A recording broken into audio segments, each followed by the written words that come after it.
Ako di ay si Billy Boy, Pastor Vlogger. Magisgot ta karon mahitungod sa Sabado ug Domingo nga pagsimba alang sa mga magtotoo. Okay, dunay nangutana sa ako higala igsuon nga ang mga ikaw nga nagsimba sa Domingo, mga impierno gid mo.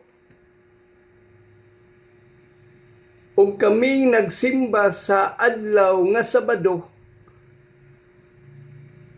nakatuman sa kabubuton sa Ginoo ug kami makaadto sa gingharian sa langit. Pangutana sa ako igsuon, kamo kay nagsimba mo sa adlawng Domingo, mga impierno gid mo. Naingon nga natural. Bisan kamo kung nagsimba mo sa adlawng Domingo, impierno sab mo. Kung magsimba mi sa adlawng Domingo, mga impierno sab mi.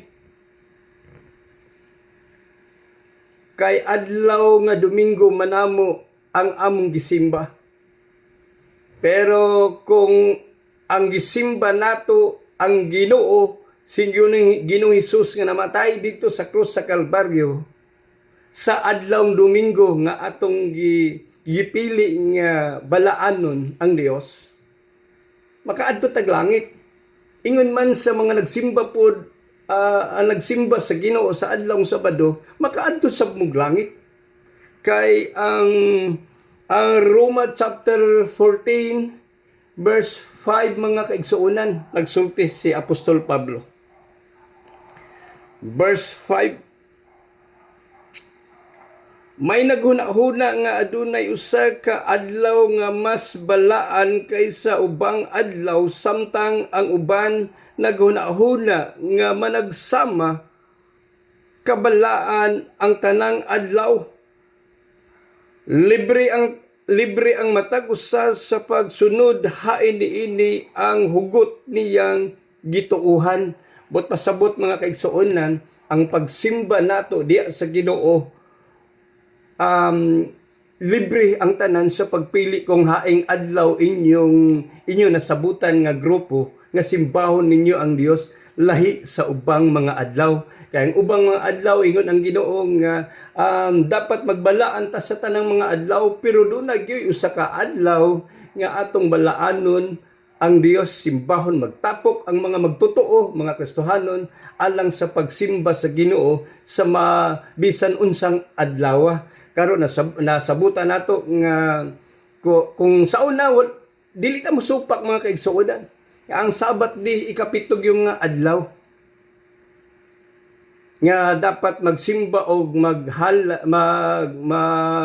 magpahulay ang mga tao sa adlaw, sa ikapitong adlaw. Pero sa mga born again nga sama namo mga kaigsuonan, walay problema ang adlaw.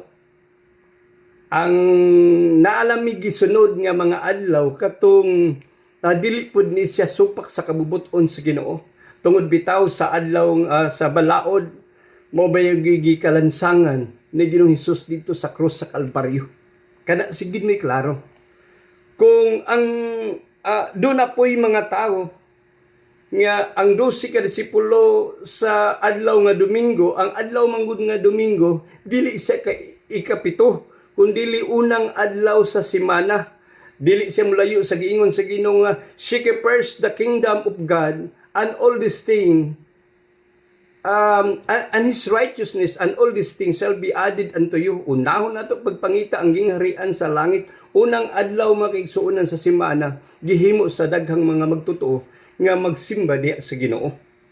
Unang adlaw, ang 11 ka disipulo sa dihang na banhaw si Ginoong Hesus nagpakita na nagduduha sila. Kung atong tan-awon ang Mateo 28 versikulo 9, kanantiman ini Mateo 28 versikulo 9, ang 11 ka disipulo nagsimba sila sa kang Ginoong Hesus sa adlaw nga Domingo sa iyang pagkabanhaw.